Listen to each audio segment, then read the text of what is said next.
As we all know, Land Rovers are faultless. Throughout their history, even up to modern day, they have zero faults and are absolutely perfect. Like, that's just common knowledge. But with my specific model, I think it might have been built by children, because there are in fact some things wrong with it. But yes, I can go and fix it all, and I have. This is the first time driving the car in the 3 months that I've owned it with the engine running properly. How cool is that? But there is one thing across all models that stays the same, and that is the sound system. And that got me thinking, so how bad is the cheapest audio equipment that I can find from AliExpress? Let's go find out.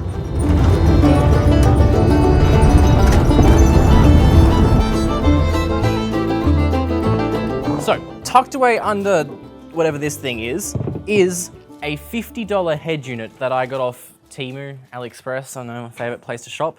And it's very similar to the one that I had before. So, we'll see how well this works. But next to it, I have a bag. And it's not only an empty bag, but it's actually a full bag with 4 speakers in it for $20. What the fuck? If I bought these from Australia, I'm sure shipping itself would have cost $17. So I don't know where the profit margin is in 4 sets of speakers, which is why I'm so excited, because those ones sound bad, but are these ones any better? Because we're 30 years later, so maybe the technology's advanced a little bit. Let's jump back in the car. So to get this thing plugged in, we all know the process by now. You get your cables, you get your adapter plugs, 98% of the time, they plug right in. In fact, I had to take off adapter cables this time. So, plug her in, and we'll start her up. And because my car is excellent, it doesn't have any mounting holes because they've broken off. So it's been sitting just about like this for the last 3 months. Ladies and gentlemen, welcome to the future.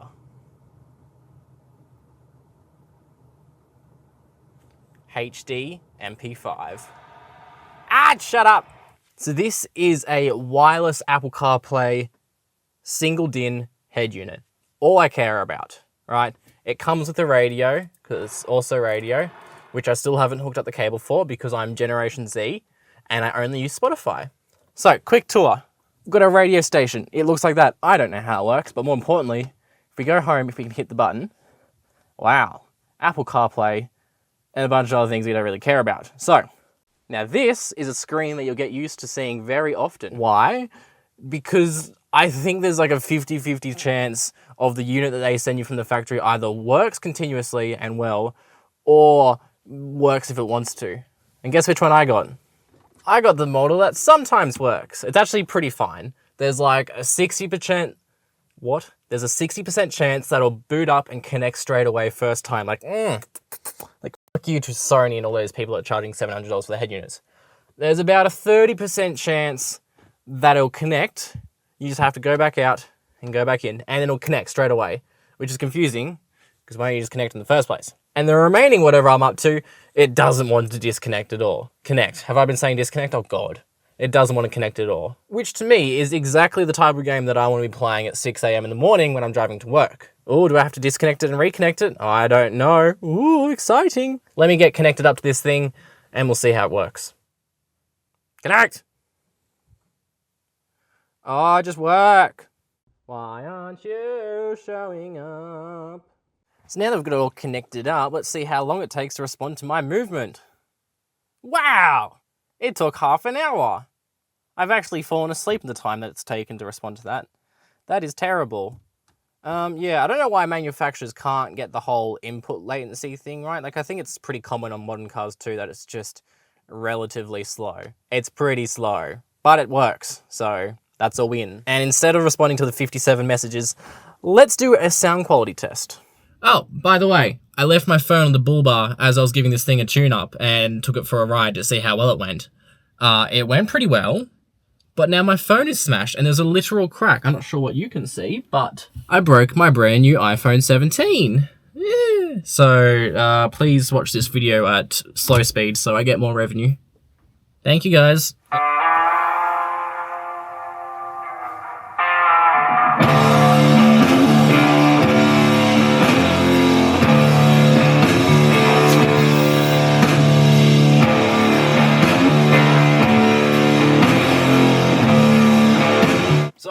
what comes through on camera and what doesn't, but like, this shit sounds bum. So hopefully with our next quick product, we shall solve this. So the head unit's slow, but it does the job.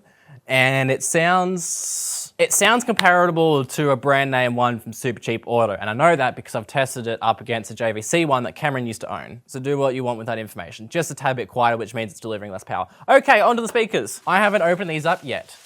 That I've owned for like 3 months. These came in the mail a week ago. So I'm actually excited to see what I've got, which means that I don't know if this video is going to come out because they might have sent me a sock. Okay, let's do it. Bag of 4 speakers for $20 once again. All right, so we've got a bag. 1 bag turns into 2 bags.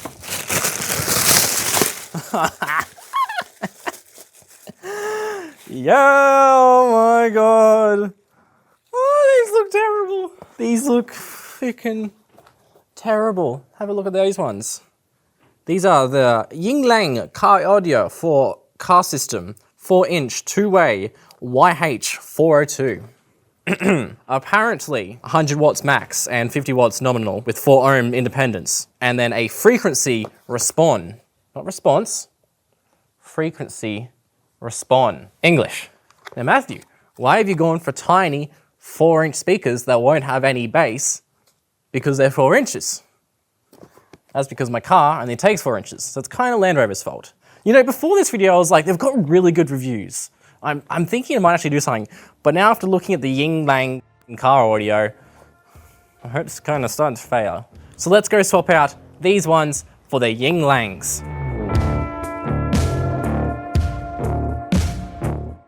Alright, the Yangwangs have been installed, or whatever they were called.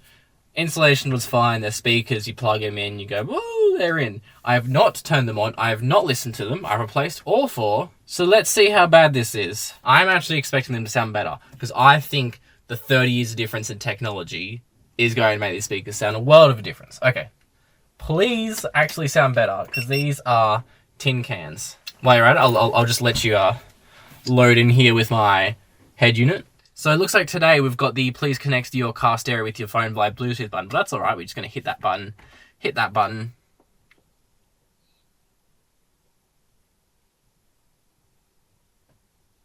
This is, why is this acting like it's cost 50? There we go, just like that, it's loaded in. So let's begin the Yangwangs versus the Land Rover paper cones.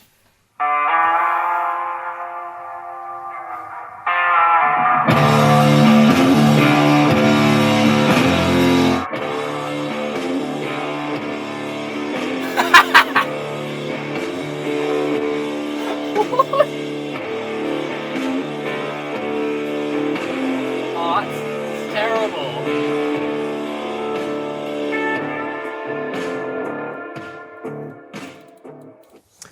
So, if you wonder what I think of those speakers, whatever the opposite of yes is, that is your answer. Those sound exceptionally average somehow compared to the 35, 30 whatever year old paper cones, literal paper. My voice cracked, I'm that mad about it. They sounded like a whole lot of mud. They sounded like someone's got a speaker, stamped mud into it, and then hooked it up. That's what they sound like. They are so incredibly muddy, and everything just sounds like one. So with good speakers and good sound setups, you're supposed to be able to hear the difference between the drums and the bass and the whatever other musical instrument exists in these worlds. Obviously, this is a terrible setup. $50, $20. But yeah, you're supposed to be able to hear the difference, the separation, be able to hear this, the grittiness of it. But this is like someone's got some cling wrap and suffocated it. And then 2 out of the 4 speakers, I've got this rattle. So there's something touching or something quite loose from the factory that just isn't quite right. So I think we've answered my question quickly. Should you buy cheap audio equipment from AliExpress? Unsurprisingly, the answer is, of course, no. When you buy from these platforms, there is no quality control. I don't think quality or control even exist in Mandarin. Okay, I shouldn't have said that. It's probably very racist. Okay, let's do this separately. The speakers, don't get them. they're shite. They sound better than nothing, although these ones do rattle to pieces, which doesn't sound very fun. Head unit. This is where it gets interesting, because I've used an AliExpress head unit in my previous car, the Patrol, and that one happened to bloody hit the lottery, because that every single time I booted the car up, it connected, it played, it was freaking perfect. It was so good. I was like, yeah, screw you, Sony, and your freaking $700 ones. And it played well, it sounded the same, similar, a little bit quieter, blah, blah, blah, blah. So I was very happy. This one, it's the same thing. It just doesn't seem to want to connect as much. Like, sometimes it'll be beautiful, and sometimes it's just, don't forget to connect, buddy. Okay, there you go. Oh, you don't want to connect. For $50, should you get it? Are you willing to risk $50 and potentially have a experience that doesn't connect as quickly? If so, then absolutely. However, if you're short-tempered and don't like thinking about things not working, then probably go spend $700 in a Sony one, so it'll connect an extra 3 seconds faster. Food for thought. Food for thought. Yeah, I still exist. It's been 40 degrees, so I haven't really been doing much. Well, I have, yeah, anyway.